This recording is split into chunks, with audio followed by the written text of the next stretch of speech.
Hello everyone, आप सभी के डिमांड पे इस इंपॉर्टेंट वीडियो में हम लोग जानेंगे कि आपको यूपी बीएड के काउंसलिंग के लिए कौन कौन से डॉक्यूमेंट्स चाहिए होंगे और ये डॉक्यूमेंट्स नहीं है तो इन्हें जल्द से जल्द अरेंज कर लें। सबसे पहले आपको काउंसलिंग के लिए रजिस्ट्रेशन करना होता है और रजिस्ट्रेशन के लिए जो डॉक्यूमेंट चाहिए होता है वो है फाइनल ईयर की मार्कशीट। जो स्टूडेंट्स अपियरिंग पे अप्लाई किए होंगे यानी जिनका इस साल यूजी या पीजी का फाइनल ईयर या फाइनल सेमेस्टर होगा उनको उनके रिजल्ट आ जाने चाहिए, साथ ही साथ उनकी मार्कशीट आ जानी चाहिए।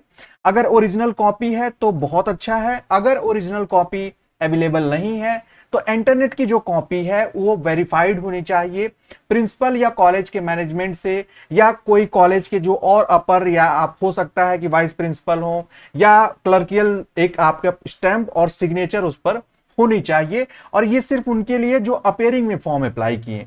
जो यूपी बीएड एंट्रेंस एग्जाम का फॉर्म जिन लोगों ने पास होकर यानी वो पहले ही पास हो चुके हैं तो उनको इसकी नीड नहीं होगी। ये फर्स्ट डॉक्यूमेंट में आता है। सेकेंड डॉक्यूमेंट क्या है उसको देख लीजिए, वो है बैंक का पासबुक।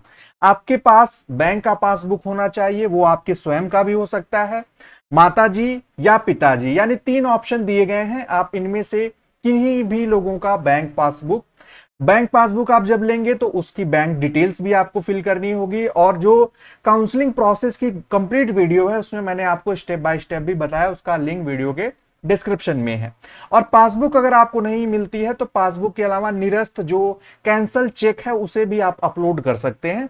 जिनकी डिटेल्स फिल करेंगे उन्हीं की पासबुक होनी चाहिए, या अगर पासबुक नहीं है तो ये कैंसल चेक होना चाहिए। ये दो इंपॉर्टेंट डॉक्यूमेंट्स हुए। उसके बाद एक छोटी सी जानकारी आप सभी के लिए कि जब आप एडमिशन ले लेंगे तो सीटेट या यूपी टेट की प्रिपरेशन के लिए आपको नीड होगी एक बैच की, और आप एलिजिबल भी हो जाते हैं सीटेट के लिए। तो ये कंप्लीट बैच हमारे ऐप ऑनलाइन प्रेप पर अवेलेबल कर दिया गया है और बहुत जल्दी इसकी क्लासेस स्टार्ट हो जाएंगी। इसका लिंक भी वीडियो के डिस्क्रिप्शन में मिल जाएगा और यहां पर आपको कंप्लीट क्लासेस, नोट्स, पीवाईक्यू सब कुछ अवेलेबल कराया जाएगा। कंप्लीट प्रिपरेशन रहेगी।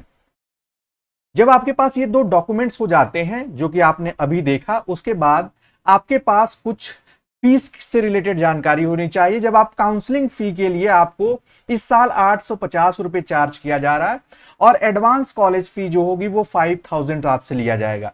यानी जब आप काउंसलिंग अपनी कराएंगे तो आपके अकाउंट में इतना होना चाहिए, क्योंकि ये पेमेंट जो होगी वो आपको ऑनलाइन मोड में ही करना होगा। तो इसे भी आप अरेंज कर लें, और क्योंकि आपको रजिस्ट्रेशन के लिए ये पेमेंट आपको ये डॉक्यूमेंट्स अपलोड करने के बाद तुरंत करना पड़ता है। और इसमें जो ये एडवांस कॉलेज फी होती है, जब आपको कॉलेज मिल जाएगा यानी जो रिमेनिंग फी होगी वो आपके, जैसे कॉलेज आपको कोई मिल गया, अगर गवर्नमेंट कॉलेज मिल गया, यूजुअली जो है गवर्नमेंट कॉलेज मिल जाने पे 1000 से 5000 के बीच में जो है कोई एक अमाउंट आपको देना होता है। कहीं कहीं उतना ही कॉलेज की फी होती है तो नहीं देना पड़ता है।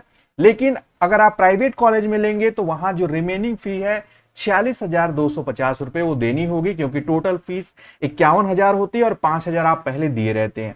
और जब आपको कोई कॉलेज नहीं मिलता है तो ये फी रिफंड होती है, बस एक ही शर्त में, जब आपने सभी कॉलेज चूज किए हो उसमें से कोई कॉलेज ना मिले तब। और ये भी जो आपको कॉलेज मिलने के बाद जो फी है वो भी आपको ऑनलाइन मोड में ही पे करनी होगी। तो आप सभी स्टूडेंट्स के लिए ये जानना जरूरी है कि आपके अकाउंट में इतना अमाउंट होना चाहिए, अदरवाइज आप इसे अरेंज कर लें, क्योंकि कम समय मिलता है फाइनल पेमेंट करने के लिए।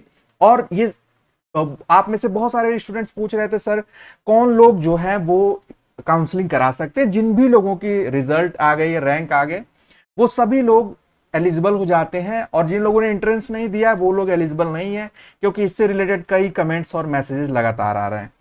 और इसके बाद आपको पता होना चाहिए कि जब आपको कॉलेज मिल जाएगा, आप इतना काम ऑनलाइन कर लेंगे, फिर आपको जरूरत पड़ती है रिपोर्टिंग करने के लिए। यानी आप उस कॉलेज में जाते हैं और उस कॉलेज में आपने जो जो यानी हाई स्कूल से लेकर आपके ग्रेजुएशन या पीजी जो भी आपने फिल किया है फॉर्म फिल करते समय, वो सब आपको ले जाना होता है, वहां वेरीफाई कराना होता है। इसमें क्या क्या नीड होती है इसकी बात हम लोग सेपरेट वीडियो में करेंगे। इसे रिपोर्टिंग डॉक्यूमेंट कहते हैं और ये कॉलेज मिलने के बाद इसकी नीड होती है। और मैंने आपको प्रीवियस वीडियो में ये बात डिटेल में बताई है कि पहले आप रजिस्ट्रेशन करते हैं, चॉइस फिलिंग होती है, आप कॉलेजेस चूज करते हैं नंबरिंग में, उसके बाद जो है आपको कॉलेज अलॉट होता है, फिर आप रिमेनिंग फी करके सीट को कंफर्म करते हैं और डॉक्यूमेंट वेरिफिकेशन कराते हैं, उसके बाद आपका फाइनल एडमिशन होता है। तो ये सब स्टेप्स हैं। आई होप आपको ये वीडियो हेल्पफुल और इंपॉर्टेंट लगा होगा। चैनल को सब्सक्राइब कर लीजिएगा जरूर से, क्योंकि आपको आगे और ढेर सारी इंफॉर्मेशनल और एजुकेशनल वीडियोस आपको ऑनलाइन प्रेप पे देखने को मिलेंगी, जैसा कि मिलती ही हैं। मिलेंगे अगले अपडेट्स में, तब तक के लिए bye bye, take care and keep watching.